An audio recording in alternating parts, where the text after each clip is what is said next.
So I had somebody that came in the other day and we were trying to figure out why she was having her plateau the way it was. She was at a stuck point with her weight loss.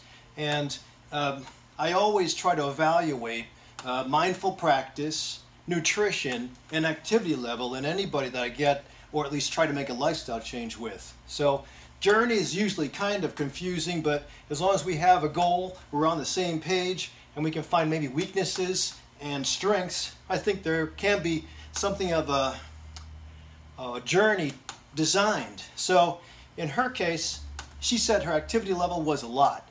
And in my case, I said that activity level was probably not enough. And she kind of took offense or was taken back by that statement. Now, I usually say that because when you look at the bottom line of activity, calories going in and calories going out is the old formula. I think it's reasonable to use that as an idea, but barring that you're not stressed out, because that really puts even a morsel of food right into the gut. But saying that mindful practice is cool and nutrition is pretty decent. In fact, a lot of people will get to the 1,000 calorie a day diet, and that's just really low, to the point of possibly hitting the wall. So when it comes to trying to measure how aggressive you are with the exercise you do, there's a couple of different ways to do it. There's measuring metabolic rate, which is a totally very heavy formula, and it's hard to put into a calculator. I just forget about that one because it's just very cumbersome. It's very scientific, but not practical. There's also heart rate, 220 minus your age, and you take 60 to 80% of that, and that's the max that you can hit. Now that's if you're an average Joe, medical problems or no medical problems, and you're trying to know what's safe as a ceiling for your heart rate. You maintain that for about 30 to 60 minutes, you're cool. Now I say that if you're pretty healthy, hey, sky's the limit as long as you're a trained athlete. I know a lot of people who go into the 100th percentile of their maximal heart rate for age without any problems either. Just has a guideline, those are pretty decent. Then there's the stationary machines like elliptical trainers and treadmills. Usually they have a little section there where it says calories burnt. And if you go fast enough, you'll see the numbers tick faster. For those of you who have been on those machines, it's painfully slow the way your calories start to accumulate. What seems to be the amount of time or the eternity that you're on the machine. And the second problem, as most of you know, I don't like machines like that. I think that there's a high failure rate with sustainability because the brain will know that you're in one place. You can fool the eyes into thinking you're on a track if you watch the track, or you can fool the heart into thinking you're really moving, but I think the brain eventually knows you haven't moved, you're in the same place, you're stagnant, it's boring. For Chicago, when everybody's kind of socked in and we don't have time because we work 50 hours and you're taking care of kids, I think it's fine if you have the diligence to get on the machine, but I always have a summit of some sort to graduate to and get outside so that that time on the machine is sustainable. Anybody that runs competitively will know that your speed and your gait on a treadmill or an elliptical trainer are totally different than being on a street or on a track.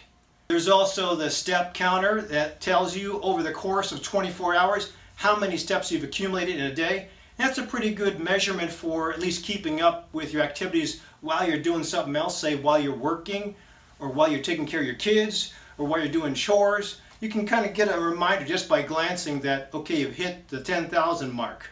A lot of the wearable trackers are great. They give you a little bit of interactivity, which makes it fun. And then there's bonuses that you can get if you go in groups or you're in a small competition at work. Then there's the final thing, which is perceived exertion. You saw me just as I was doing my pull-ups, and if I'm just counting my pull-ups, I usually, even if I'm healthy and I'm pumped up, I usually start fading out at about 15 to 20. I am used to hitting that ceiling. When people go into a gym and they're on their own with no coach involved, it's very easy to figure that, okay, I've got enough sweat here, my pulse rate has hit its max, or I'm really short of breath and I'm totally tired. That's probably good enough for today. But I've got news for you. The human body always adapts. Muscle always adapts. cardiovascular system always adapts. And when you expose it to the same type of exercise all the time, eventually, even though you have that sweat mark or that fast heart rate or that short of breath kind of feeling and that kind of talking where you can't get your whole sentence out, well, you can do that, and I've seen it been done on purpose, especially when some guys on the track team in high school were dogging it and they looked like they were tired, but when Coach Wirt turned around, we were just joking. If you use that as a measure of how intense your exercise was, unfortunately, I think there's a normal tendency for some people to give themselves an easy out and say, that's it, I'm done. Face it, we have to go through some kind of pain. And we all have gains that we're trying to shoot for, but when you're in the gym and you're tired, it's early morning, nobody else is there, you're bored, you're not feeling the enthusiasm, it's easy to call it a day very quickly. And this is where I think coaches are so valuable.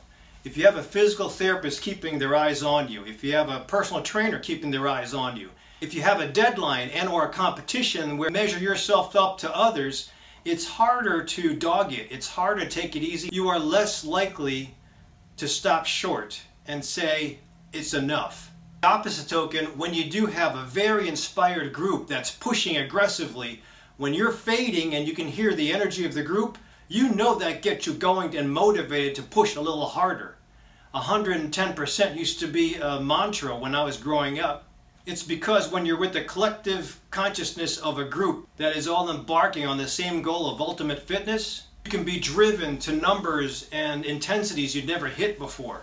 The bottom line is that when it comes to perceived exertion or exercising to your maximum, it's always valuable to hire somebody to be behind you and or push you or reinvigorate you to hit your next goal. I understand if you can't afford getting a personal trainer or a physical therapist. My usual answer is that it's okay, but do touch base at least once a month or once a year with that professional who hopefully will work with you and get you on your own and on a program independently, knowing well that you'll touch base at an interval to see if you've made progress. For my patients who have very heavy co-pays and can't afford physical therapy, 20 visits per month, I usually say, okay, get to the physical therapist for an initial eval, let's design a program, see what you can do on your own, get back, see if you've made progress. If you have, continue on your own. If you haven't, you got to spend the money and stay with a physical therapist. Same thing with my patient. If we've hit a plateau and we're going with the maximum nutrition, we're going with great mindful practice, and we're going with somewhat maximum activity, the easy out is for me to say increase the activity, which is what I told my patient, and in the end it actually got her to a different level. It spurred her on to a couple more pounds and we broke her stuck point. Now she's on to a different plateau and hopefully another 40 pounds. So whatever you choose to do, if you do have that limitation because you have hit the wall, my suggestion would be that if you can try to punch past that wall, then you too can probably get to the point where you make it to a level where you break your plateau and hopefully get to the next phase or summit. Now, if you don't have that trainer, look around, ask around, see who's made any kind of great gains in your neighborhood, in your family, at work, and see how they've done it. If they've used a personal trainer, consider getting the trainer involved with you. If not, you might be able to find some online people that offer their services. Maybe you can do it that way. Or come January 1st, you know there's going to be a lot of people buying into personalized trainers, buying package deals. Just take advantage. Whatever you do, there's never an end point. Try to customize your way out and keep on chipping away. Don't forget to give me a thumbs up and subscribe to me for weekly words of wisdom.